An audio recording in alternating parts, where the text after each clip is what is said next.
Alrighty, Jason, I'm going to go ahead and kick it off here. So once again, thanks everyone for joining us today. Our webinar is Pre-Tax Myths Explained, Things You Need to Know for 2020 to Decode FSAs, HSAs, and HRAs. My name's Matt Sanregret. I'm Vice President of Sales here at Payroll Systems. I know we have a lot of Payroll Systems clients on the line, and thank you especially for joining us. The goal today, I think, is to educate everyone further on this topic of consumer-directed health plans. We'll talk HSAs, FSAs. We'll actually, decrypt what a flexible spending account is, HRAs. And we'd also like to stimulate maybe further discussion on this topic. Just so you know, everybody's muted for the webinar. Feel free to make as much noise as you want. If you're lucky enough to be working out of the house, don't worry about the dog barking. Don't worry about the doorbell ringing. You are fine. You will not interrupt the presentation. I do want to direct your attention to the chat or the question feature in the webinar software. This is how you'll communicate to us. So if you do have questions either during the presentation or at the end, feel free to type those into the question section, and we will be monitoring those. We will do our best to get all questions answered today. If not, we can follow up via email.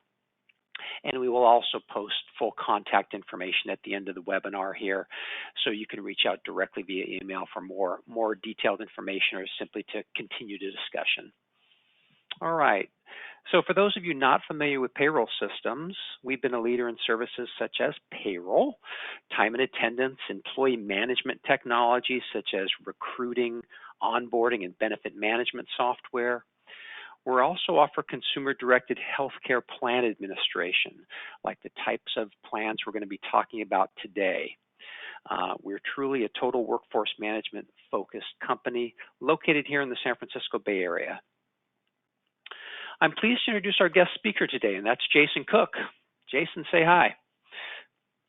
How you doing, Matt? Can you hear me? Absolutely. Jason's Vice President of Healthcare, or Emerging Healthcare Markets at WEX Health.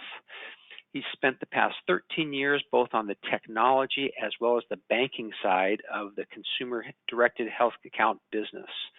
In his current role, he's responsible for increasing adoption of CDH accounts across WEX Health Cloud platform, as well as just introducing the WEX brand to new businesses and new vertical markets. WEX is a publicly traded company specializing in financial technology with 3 verticals: fleet, corporate, and health. WEX Health is representing the health vertical, which is where we're involved, and they work to simplify the business of healthcare payments, and healthcare savings. They do that through what's referred to as the WEX Health Cloud, which is an all-encompassing consumer-directed healthcare account platform. This platform can support health benefits across types along with bundling COBRA and direct billing solution. Currently, the platform is engaging over 340,000 employers and close to 30 million consumers. That's a big number, Jason. Fantastic. So once again, Jason, thank you so much for taking time out of your day to join us. I'll cover the agenda and then we can get rolling. So now that these plans have been out for a while, a lot of data exists. And so one of the things we did want to share with you today is some of the metrics that are out there as far as adoption of the pre-tax type plans. For anyone new to consumer-directed plans, we also want to give high-level overviews and discuss some of the basics with you. We want to uncover some common myths and misconceptions. Again, going back to the data being available, we can now track what people are thinking about these plans and what some of the common misconceptions are on why they're not being adopted as they should be. Maybe give some tips for UHR managers out there how to drive adoption and getting education on your employees so they can better understand the accounts. So with that, Jason, I'm going to turn it over to you to let you start the presentation. Okay, thank you, Matt, and good morning, everyone. Again, my name is Jason Cook. I am with WEX Health, and I am happy to be here talking about consumer-directed health benefit accounts. Now, Matt mentioned that we're going to kick off the webinar with some market trends, so I think this is a really good place to start. And what we're looking at here is the problem that many of us in the industry are attempting to solve. So what's the problem?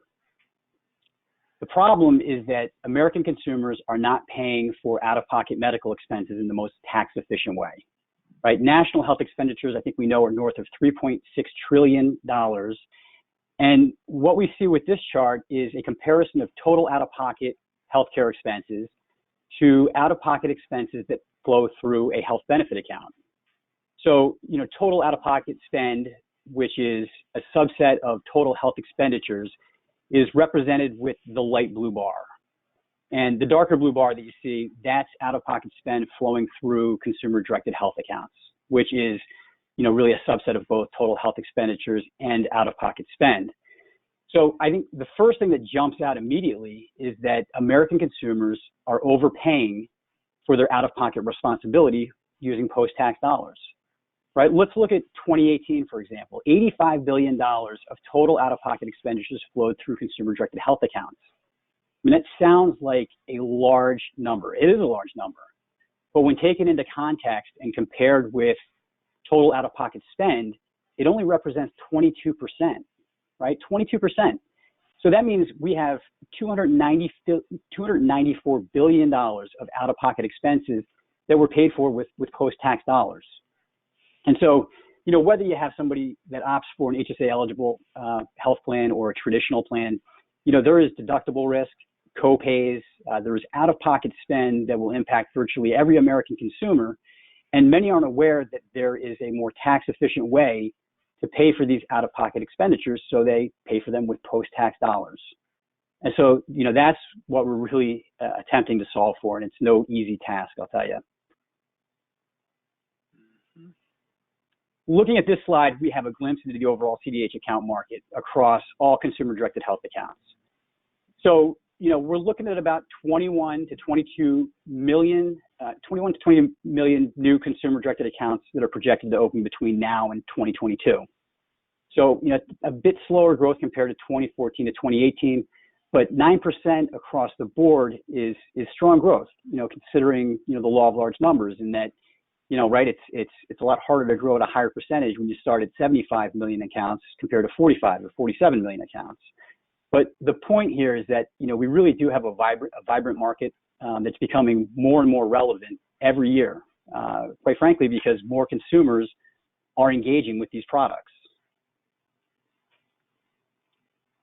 Now with this, we are taking the data from the previous slide and we're slicing it across the three main CDH account types, with HSA on the left of the chart, HRA in the middle, and FSA to the far right. So, probably to no one's surprise, the HSA is the fastest growing consumer-directed health account type, with about 14% compound annual growth rate. But FSAs and HRAs are still growing, albeit at a bit slower pace. And I tell you, what I'm really interested in seeing is if the HSA is going to be able to continue this rapid pace of growth that we've seen over the previous years.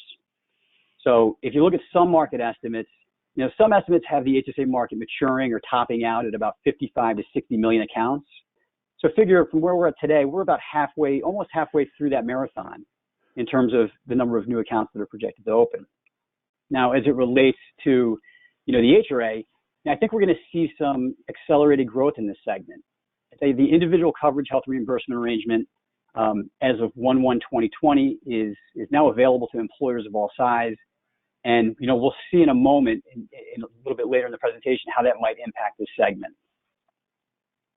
And then, when we think about the FSA, I'm really hoping to see this segment grow at a faster clip as consumers hopefully realize that their traditional plan doesn't necessarily look like their traditional plan from years past, right? I think we've got a segment of the population. We've got some employees that may have been on cruise control, really auto-enrolling in that traditional plan year over year. And they might not realize that they're now exposed to some deductible risk and some out-of-pocket risk that didn't exist in previous years. And so we're hoping that, they really understand that the FSA helps to offset that risk. And going on to the next slide, here we see that large employers surveyed by the National Business Group on Health are moving away from a full replacement strategy of only offering HSA eligible health plans. They're moving to one of more choice, where you have an HSA eligible health plan and a traditional plan. And I think this is a good thing. This makes sense. I think it really makes sense because, with 5 generations in the workforce, there's no one size that fits all, right? I mean, some employees are going to value that traditional plan and others are going to value the HSA eligible plan. What I think transcends across both plan types is the need to bolt on a tax sheltered health account, right? As just mentioned, in many cases, the traditional plan carries a relatively high deductible and copays. The HSA eligible plan carries a higher deductible, albeit with some lower premiums, affording the employee to take that premium savings and fund the HSA. So I think it's just it's a good thing for the market to let employees choose what's best for their personal situation. Hey, Jason, I'm going to try to get a little audience participation here as we get out of the metrics and into the next piece. I'm going to pop a quick poll question on the screen, everybody. Just trying to get an idea of the audience today. How many folks are currently offering any type of pre-tax plan? So take a minute and go ahead and click the button there, and then we'll let Jason proceed.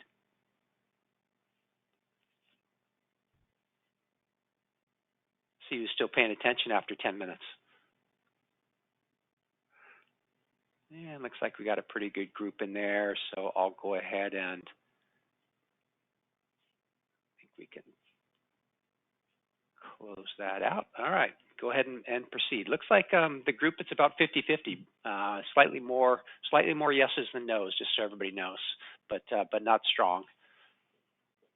Excellent. Okay, so now we'll kind of move into some of the basics with the 3 CDH account types, and probably the most widely known CDH account type is the FSA. Right? Employees make an annual allocation to this employer-sponsored plan at the beginning of the plan year, and the full amount is made available to the employee on day 1. And so for 2020, the contribution limit is $2,750, and if permitted by the plan, a grace period or a $500 max rollover may be added as an additional benefit.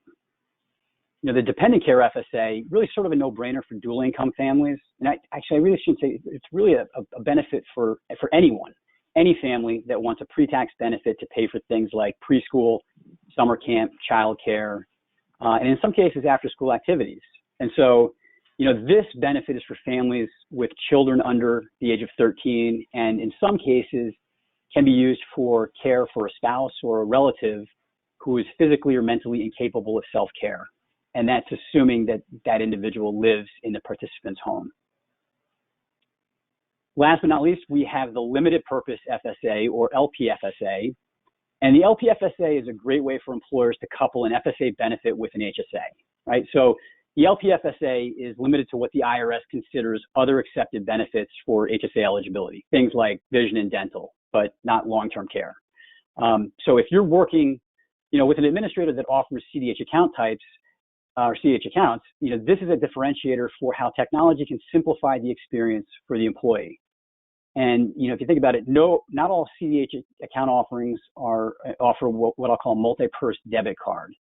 And, that means all CDH accounts on one card, where the card technology is smart enough to know which account or which purse to pull from at the point of sale, right? So for example, if I have a limited purpose FSA stacked above my HSA through the payroll system CDH offering, and I visit the dentist, on my way out the door, I'll swipe my card and funds will automatically pull from the LPFSA before debiting the HSA. And so this allows the employee to get a greater tax benefit while saving those HSA dollars for future medical expenses. And then we move into, the fastest growing, as we mentioned, of all the CDH account types, the HSA. The HSA is a pre-tax benefit that the employee owns. Right? This is a financial account that, many are now considering to be the tax-perfect account for retirement savings. So contribution limits are linked to the health plan, but regardless, in order to open an HSA and fund an HSA, the employee must opt for the HSA eligible health plan. And for 2020, folks with an individual HSA eligible health plan can contribute up to $3,550. Those in a family plan can contribute double, so up to $7,100. And of course, employees or individuals that turn 55 during the year have the option of making an additional $1,000 catch-up contribution. And so, the HSA has that triple tax savings that I'm fairly certain many on the call are aware of, and that is, contributions to the HSA may be made pre-tax. Year-over-year growth tied to interest and investment appreciation is tax-free, and then distributions for qualified medical expenses are tax-free as well. And so, funds in the HSA can roll over year to year, and it really is the HSA owner who has the ability to manage how the account, manage the account how they see fit. So, think of HSAs as lifetime accounts and not plan your decisions, right? So I'll refer to the other notional accounts being FSAs and HRAs.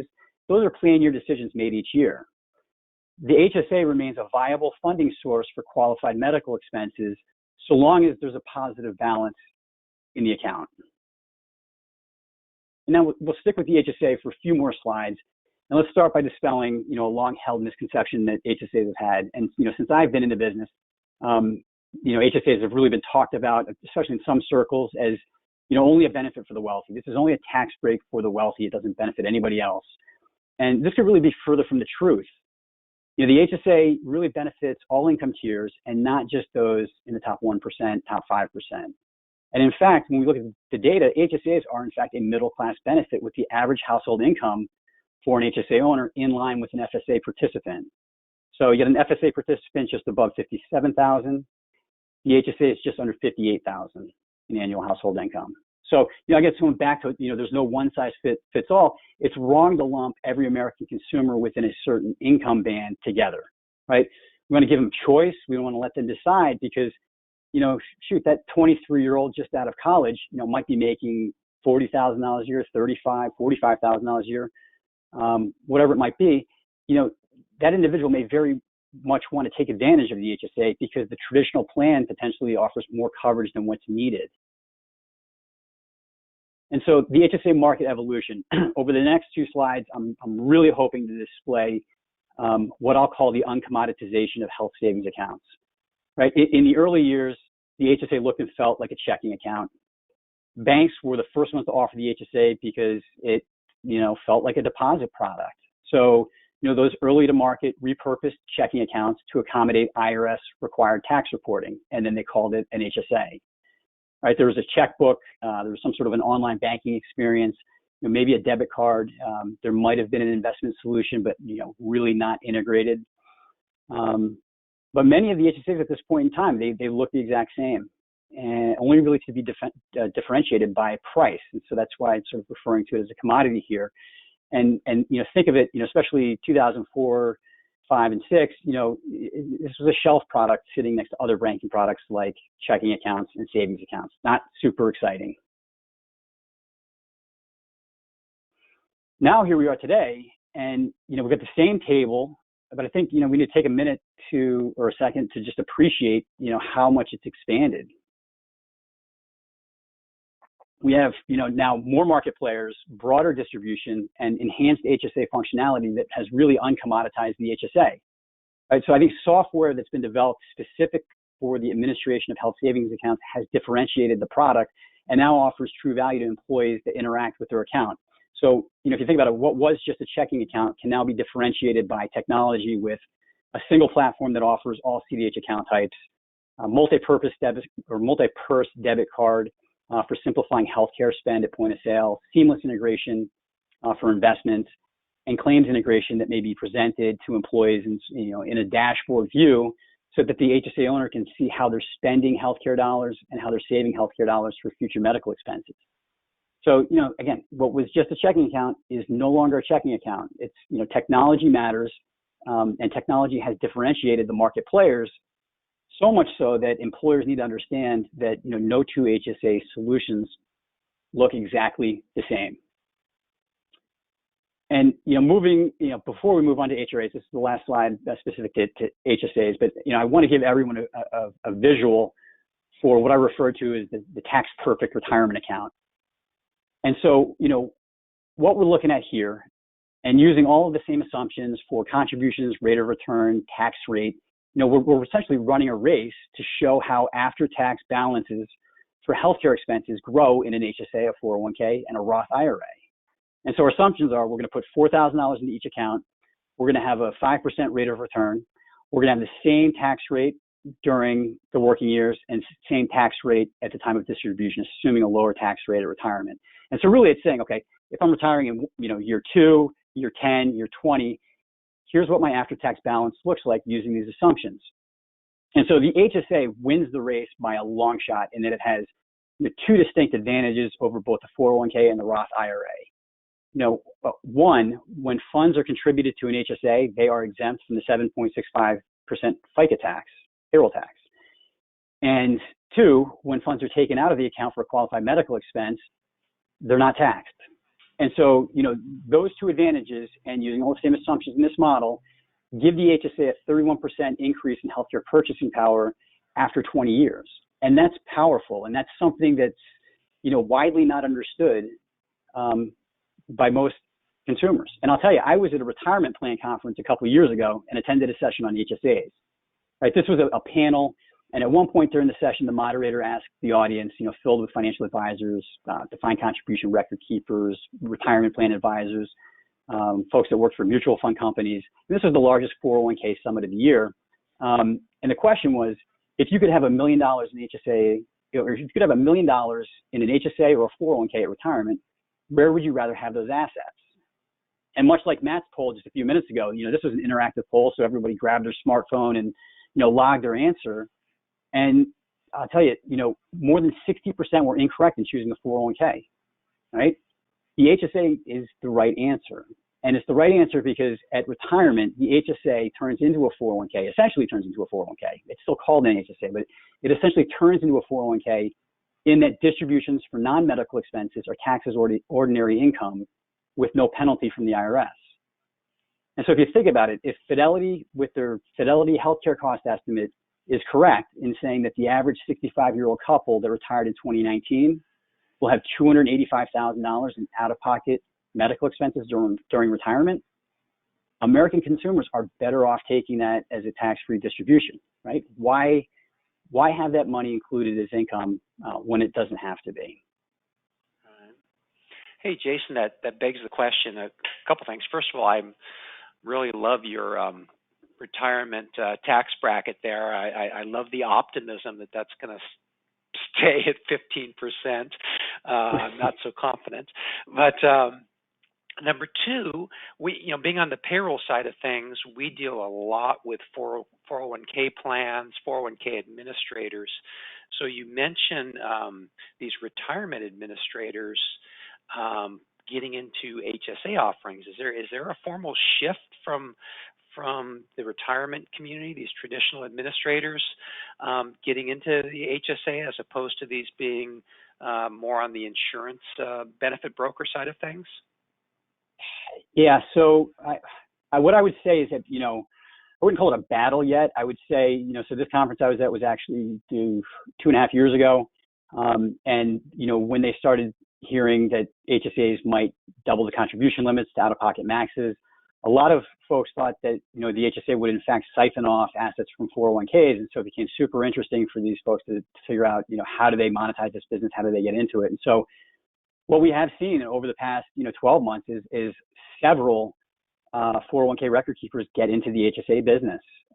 You've got Fidelity, who's kind of been there for a while, but then you've got Empower Retirement, Voya, Mass Mutual, Vanguard, Nationwide. I mean, a lot of, these defined contribution record keepers for retirement plans are interested in bundling their 401k.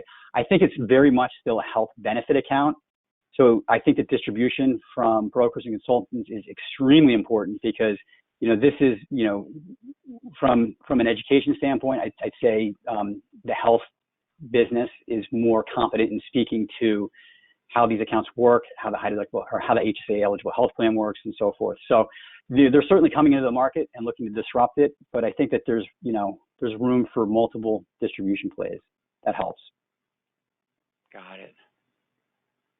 Great question. Thank you. But Thank you. I'd say, so moving on to health reimbursement arrangements, and, we could probably, well, we know these as employer-sponsored plans, right? So where the employer is the sole allocator of funds to the plan.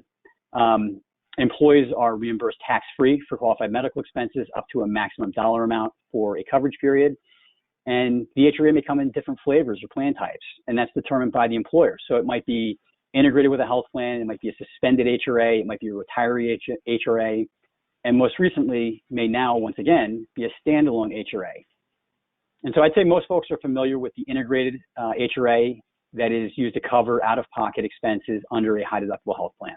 But I think we're going to see an evolution for how this benefit is perceived with policy that was issued by the Department of Health and Human Services, Labor and Treasury just last year in 2019. And so, the policy that was issued expands HRAs with two new flavors, the Individual Coverage Health Reimbursement Arrangement, or ICHRA, and the Accepted Benefit Health Reimbursement Arrangement, or EBRA, as they're being referred to.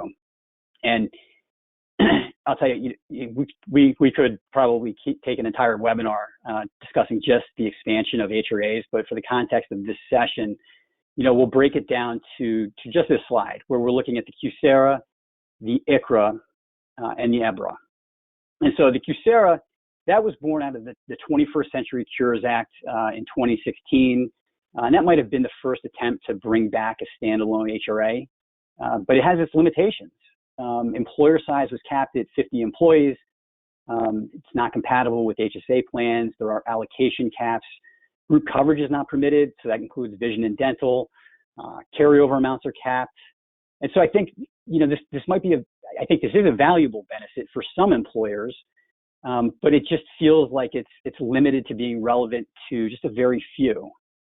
And then so if you move into the sort of the middle column, we're looking at the ICHRA, and the ICHRA expands the standalone HRA to groups of all sizes. It removes any sort of maximum allocation amount. It permits employers to class out employees and still offer group coverage specific to those classes. The ICHRA allows for the reimbursement of premiums for health coverage purchased in the individual market. It can be designed to work with HSA plans, and it allows for carryover amounts with any sort of cap. So I think, looking at that, it sort of sounds like the ICHRA, but without all of the red tape and the limitations. The ICHRA sort of looks like the QSARA without all the red tape or the limitations. And lastly, we've got the EBRA, and this feels like an ancillary benefit, pre-tax benefit, in that it permits the reimbursement of 213D expenses and premiums for only what the IRS considers a plan to be an accepted benefit. Again, think vision and dental, for example. A group health plan must be offered by the employer, but it's not a requirement for the employee to be enrolled. The employee can certainly take advantage of the EBRA and be enrolled in a spouse's plan. The max allocation cap is $1,800, and the EBRA may be designed to work with HSA plans if it only reimburses post-deductible. And so I'd say, the expansion of all HRAs is positive, but what we're watching most closely is the ICHRA. And we're watching the ICHRA most closely as it really offers the most potential to disrupt the market that we know. And I think, when I think about what employees value, I think, employees value employer-sponsored health plans because, their employer pays a large percentage of the premium, and the employee is permitted to pay their portion of the premium with pre-tax dollars. And so, this product just has the potential to be so disruptive because it accommodates both of those attributes and offers employees more choice to choose a plan that fits their needs, and also gives the employers a more predictable way to budget for health benefits. So that's why we're tracking. And with that, the government is projecting that 11.4 million employees and family members will purchase insurance using funds from an ICHRA. That's within the next decade. And so it's interesting. So it sort of sounds like Back to the Future. It feels like Back to the Future in that, this defined contribution model for health insurance was talked about 10 years ago, never took off. I think it's interesting now because, watching these projections and how they evolve, really because the ICHRA is a funding mechanism that exists today that didn't exist a decade ago when sort of defined contribution for health insurance was all the buzz. So not going to try to, project where I think this is going to go. It's just something that we're watching, very closely. And skipped one too many. Okay, so transitioning on a little bit, I think what we've covered so far, we've looked at some trends. We've covered some basic background specific to each CDH account type. I took a bit of a deeper dive in the two new HRA types. Now let's move into some findings from a 10-month research project WEX and Visa embarked on to better understand how American consumers view FSAs and HSAs. And so, this was a really fun project to be a part of, because I'll tell you, it's exhausting hearing, year over year that we need to do a better job of educating employees on the benefits of consumer-directed health accounts. Education, or maybe better said, lack of education, has always been a challenge for increasing adoption of these accounts. And so with this project, we really set out to understand how American consumers feel about FSAs and HSAs. And our aim was to understand how both users and non-users of FSAs and HSAs viewed these benefits to help develop actionable messages that are relevant to consumers, really with the end goal of driving adoption and maximizing usage. And so we had 3 phases for this project, but for the purpose of this webinar, I'll focus on excerpts from phase 1, our online anthropology or quantitative analysis, and phase 2, the qualitative analysis. Excuse me. So with phase 1, we started by harvesting 3+ years of conversations about HSAs and FSAs from the internet. And I didn't even know that this was possible. But, think about online forums and discussion boards where people seek advice to questions that they have, right? The goal with this phase was to not only harvest the data, but it was to analyze the unprompted and organic conversations to develop a baseline understanding for how consumers view these benefits. And then with phase 2, that included working sessions, phone interviews with HR professionals, and 8 focus groups across the country. So what do we find? And this is split up specific to the FSA and the HSA. And so starting with the slide on the FSA and specific to the online anthropology, which I think is very valuable, because people speak more candidly when conversing back and forth online compared to HR meetings or open enrollment meetings, right? You might be less, you might be shy sitting in an open enrollment meeting to ask a question, but when you're online, you're a little bit more anonymous, so you might just be willing to ask whatever you want and not feel that it's an ignorant question. So what we found are that FSAs are discussed far less than HSAs, and consumers are more positive when it comes to FSAs, right? They're more positive talking about FSAs, and maybe that's because they're viewed as easier to understand and more straightforward. And that's a potential reason why they led to fewer questions on how the FSA benefit sort of functions. A main concern specific to the FSA was budgeting correctly so as not to contribute too much or too little to the account. We also found that families seem to love FSAs compared to the general population. So families talked about FSAs as being, a great planning tool. Think about predictable expenses, things like orthodontia. If you know that these expenses are coming, people talked about, they really liked having this account to help with the family budget. They felt that the pre-tax deduction is sort of a forced savings that, when it's gone from the paycheck, it's not missed. And I don't have to worry about monthly cash flow the next year impacting my monthly budget because it's already allocated for with the FSA. The HSA is complex, right? So that's what we found shocking, right? It's the HSA is viewed as complex. And I think when you think about literacy surrounding deductibles and co-pays, co-insurance, out-of-pocket max, things like that, HSAs add another layer of complexity that most Americans are scared of. And we saw this displayed in the tremendous amount of questions that consumers had around some very basic benefits that the HSA provides. When things are hard to understand, it's hard to be an advocate, but there are folks out there that do understand the benefit, and those that understand how powerful HSAs are, they speak openly to how great they are. And I'll point to this acronym FIRE, or FIRE. And so I was not familiar with the FIRE movement until we conducted this research, but it stands for Financial Independence, Retire Early. And it's a movement that's gaining traction amongst a subset of American consumers, mainly younger employees, younger consumers out there. And, consumers that practice FIRE have a goal of retiring as soon as possible. They want to be out of the workforce. They want to be, playing golf or at the beach, whatever. But they're very intelligent. And, as such, they understand how and where to place that next pre-tax dollar in the most tax-efficient way to accelerate the accumulation of wealth. And so that was it. It's interesting. Google FIRE movement. It's interesting to see how some of these folks are living their lives. But, you know, it is important to note that while these super savers were huge advocates of HSAs for retirement savings, you know, retirement is viewed as sort of the end destination way off in the future. And many consumers have short-term needs that must be met related to healthcare spending. So conversations about short-term needs were more prevalent compared to, you know, the HSA being specific to retirement savings. And, you know, I think that shows up in some of the other metrics that we see where, you know, we have a 5% adoption rate of account holders across the country that are actually invested. I mean, that needs to accelerate a little bit more, but, you know, for most, they're interacting within the cash component of the HSA.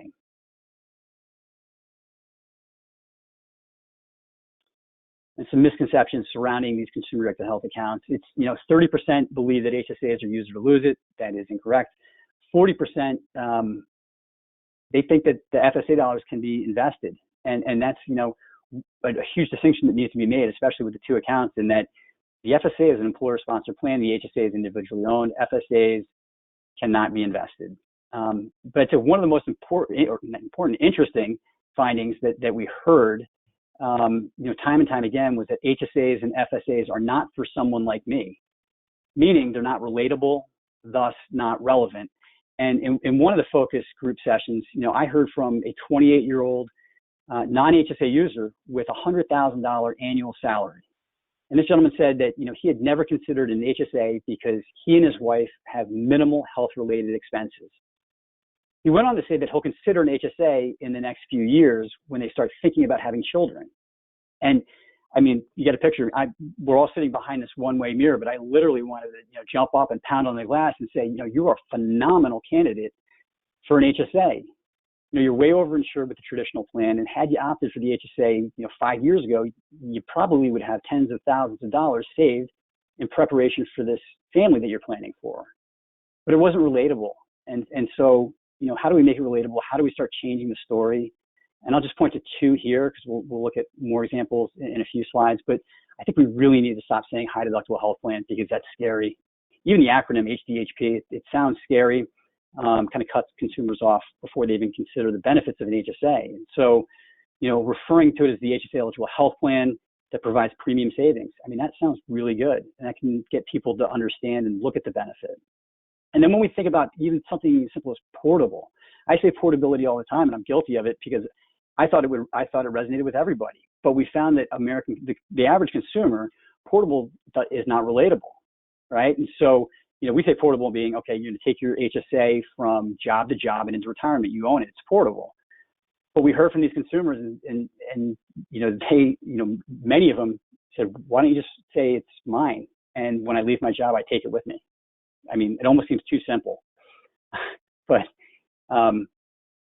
specific to the FSA, and this is a really important finding, because I think all of us, you know, that are in the industry, you know, try to make a distinction between the two accounts as the FSA being use it or lose it, and the HSA rolls over year to year, right? So the use it or lose it is a brand that's been attached to the FSA, and that the industry did it itself.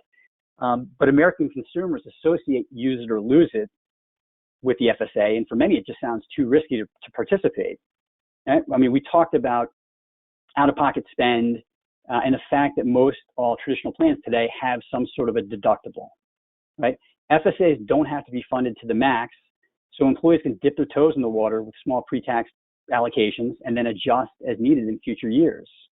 And so what we found is that, you know, once someone opts to participate in an FSA, it's highly likely that they'll continue to be an FSA user or transfer to an HSA in future years. You know, the challenge is really getting people to try it out.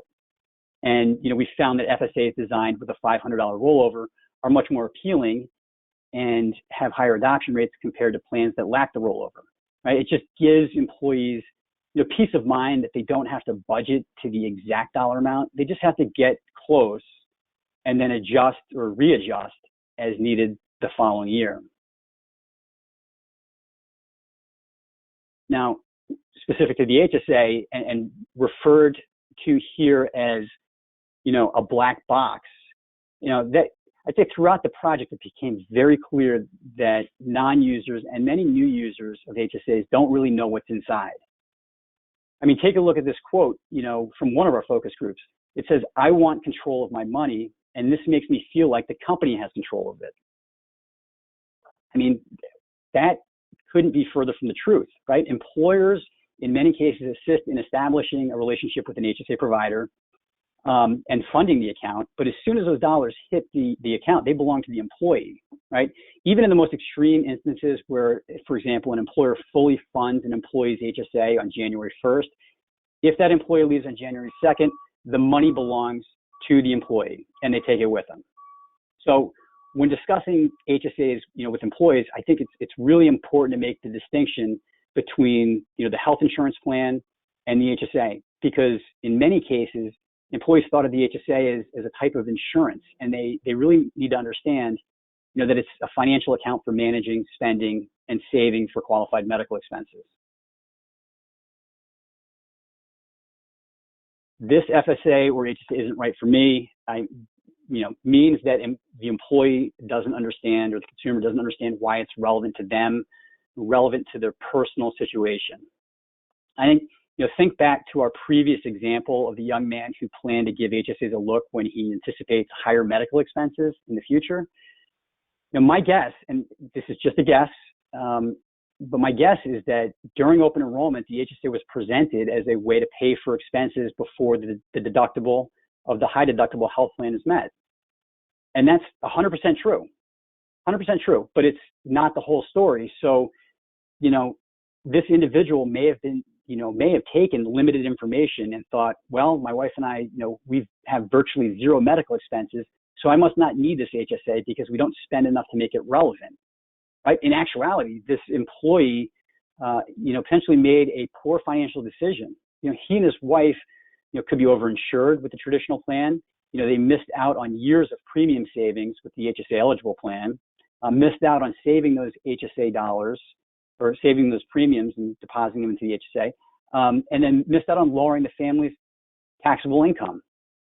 And, so I think we discovered that when, employees, they find relevance in relating to friends and family members and coworkers over HR and open enrollment meetings, right?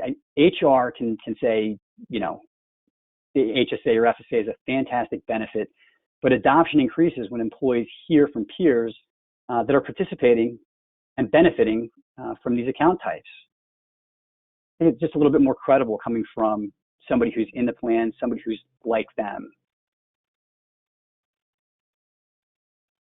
And a few more quotes that we heard during the focus groups, and you can read the other ones. My favorite, and I referenced this one the other day with Matt, is this one in the middle, because it says, HSAs are like the handle of a sharp knife, where the knife is health insurance. The handle makes you feel a little safer, but you have to be careful because it can still cut you. And I mean, I think about this, I'm like, I don't know if this is the most deep quote I've ever heard, or if it's just crazy talk. And when I heard the gentleman, who made this reference, clearly he's terrified of health insurance because that's the knife. And, he's got this HSA, which is the handle, which he thinks he likes, but he's not quite sure if he likes it or not. Because, what's the catch? When am I going to slip off this handle that I've got in my HSA and cut myself? So, I don't know, thought that was just, fun to share. Yeah. Fun and interesting. So, so back to, how do we change the story, and why do we need to change the story? And first, let's start with why we need to change the story. It's, regardless of whether an employee is on a traditional plan or an HSA eligible health plan, an FSA or HSA needs to be talked about alongside the plan, right? Not as an ancillary benefit at the end of the conversation, right? Every American consumer should have either an FSA or an HSA, and we know that's not reality. And we know that because if you remember, far too many Americans, consumers are paying they're overpaying for medical expenses with post-tax dollars. And so we need to change the story and increase the adoption of CDH accounts, because they help employees on their path to financial wellness. Another buzzword that's come up over the past, it's been talked about a while, but really popular over the past, call it 5 years. So how do we do it? And it's not a simple task. We really have to, oversimplify the communications and education around these benefits. Elevate where and when these benefits are discussed, ideally alongside the health plan as a bolt-on, and again, not during the last 2 minutes of open enrollment meetings. We need to think about telling people what to do and why it's in their best financial interest, right? Instead of just making recommendations, helping them understand what's in their best financial interest. And that can be done through, personalized communication so that the information presented is relevant to that individual employee, right? So you might say that's a difficult task, but that's where technology can help. And so, for example, the HSA market has long oversimplified the HSA owner as either a spender or a saver. The WEX Health Cloud has the largest HSA data set in the country, and we've mined that data to come up with 7 profiles for an HSA owner, right? The data that we create can be custom and relevant to each individual account holder. So someone who is a spender, not a saver, would get a different communication from somebody who has, let's call it $20,000, $30,000 in cash, right? It needs to be made relevant to them. And so wrapping up, I guess with these final thoughts, both HSAs and FSAs offer, tremendous tax benefits, and in the case of the HSA, tax, savings opportunities. Every American consumer should really have one of these tax shelter benefits because virtually everyone has some sort of out-of-pocket exposure. And if we're going to, really work to close that $294 billion gap in out-of-pocket spend that's being paid for with post-tax dollars, we need to elevate where, when, and how we communicate these benefits. And so with that, I, appreciate the time. Matt, I'll turn it back to you. Happy to answer any questions if any came in. Perfect. Thank you, Jason. We do have a few great questions that have come in. I hope you'll stay on the air and for another couple of minutes, everybody, and I'll get Jason to answer those. I also want to launch a quick poll question, and then I'll wrap up. Basically, want to get an idea of demographics for our audience today, and I'll go ahead and conclude while that's going, and then we'll get to those get to those questions, Jason's, if you got another minute. So basically some great takeaways today. Really liked the talk tracks at the end. Thank you. Really liked how you kind of gave some real world examples, and some of those quotes from consumers are very interesting as well. I thought it was good. We presented a lot of data today, talking about how these consumer plans are moving in the right direction, but still a long way to go. Clearly the tax advantages for both the employees and employers. Thank you for explaining that and some of the misconceptions, shedding a little light on that. And finally, just best practices for our HR folks out there on how to introduce and talk about these plans to their team members. Couple things, and go ahead and I'll close the poll, and we can go ahead and move to I think there's a contact page next, Jason. Is that accurate? Is there one more slide? Oh, we might have one. We do. There we go. Yeah, so a couple things. So basically, a few questions that have come in. First of all was, can I get a copy of the presentation? So 2 things. Yes, if you'd like a copy of the slides, go ahead and send an email to that info@payrollus address. We'll be happy to post or to send you the slides. Also, we will be distributing a copy of the recording to everybody. So that will be an automatic email. Typically, that goes out within 24 hours from the conclusion of the webinar. We post that to our video channel, and you can view that or share that with your team members. That would be great.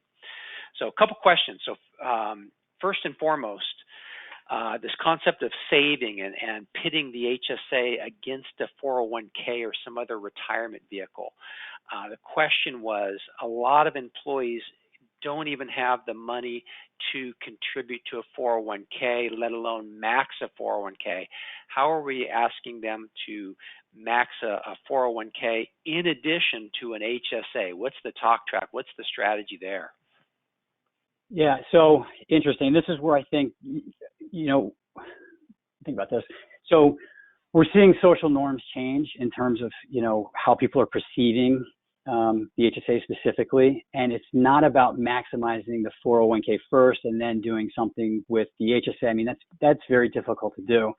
I think the conversation is shifting to, where do I put my next pre-tax dollar in the most tax efficient way possible?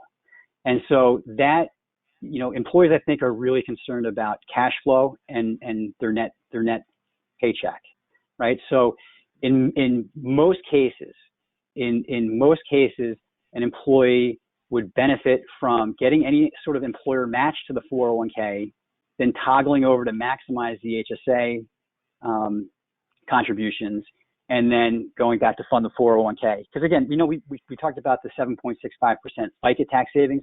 That's a big deal. I mean, talk about the FICA tax savings, that 7.65 as a rate of return. That's really what it is that affords the HSA and not the 401k. And so before you even start investing, the HSA has that benefit. Fantastic. Thanks.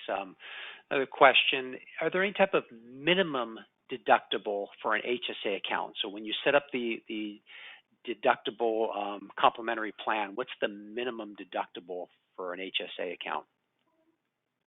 In 2020, it is $1,350 and $2,700. Double check that though. It adjusts every year, and I tell you that it is publication 969 is the IRS document that sort of writes the rules and the regs for HSAs. But $1,350 and then double $2,700 for 2020. Right. Fantastic. Thank you for that question. I have one more, and if anybody wants to post another one, we do have a couple of minutes here, but the last question goes back to the topic of the ICHRA, or as you neatly call it, the ICHRA. That's new this year, right, or new recently. Was just to compare that to the other types of HRAs out there, and specifically what's different now than 10 years ago when regarding the HRAs? Yeah, and so the ICHRA, all these funny acronyms, and or the ICHRA, and what's being referred to as the ICHRA, I certainly did not come up with the name. I'm rolling with it, but I wasn't the first one out there calling it an ICHRA. It's interesting. So I was around in the market, and everybody thought employers were going to flock to the private exchanges back in that 2010 timeframe, and they're going to dump employer-sponsored insurance, and there would be these private exchanges that would have 70 million people by 2018 that would be in them, and that never came to fruition. The ICHRA is so interesting to me. Again, I mentioned it's this funding mechanism to allow employees to contribute their portion of the premium share with pre-tax dollars.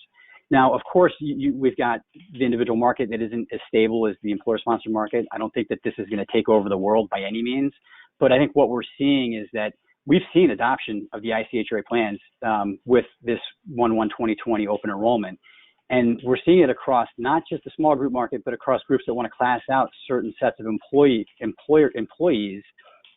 provide them the benefit. And so, back then, it was really not having that funding mechanism to facilitate, I think, the payment portion from the employee as a pre-tax benefit. So we'll see. I don't want to provide projections because I know everybody who provided the private exchange projections 10 years ago, kind of took a step back and said, well, that didn't really happen. But it's something we're tracking, I think, because it has the opportunity to be so disruptive. Right. I know when the QSARAs, the QSE HRAs came out, there was some initial excitement. We dealt with a lot of clients, but as you correctly pointed out, a lot of confusion and a lot of questions on whether or not a particular client is eligible for it, depending on their entity structure, other plans they offer, et cetera. So it sounds like the good news is the ICHRA just simplifies a few of those parameters anyway, and hopefully will open the door to a wider array of clients that can take advantage of it. Oh, fantastic. Yeah, and I think that's going to conclude things. We had a Again, unless you have any parting thoughts, Jason, it's been about 55 minutes, so I think it's time to let everybody get on with their day. Once again, I'll leave the contact information up on the screen for another minute or two, but thank you so much for everybody for attending. You will get a follow-up email from us, and thank you again, Jason. Really appreciate your time and effort to both prepare and execute on this webinar. Thank you very much. Thank you, Matt. Appreciate it. All right. Have a great rest of the day and rest of the week, everybody.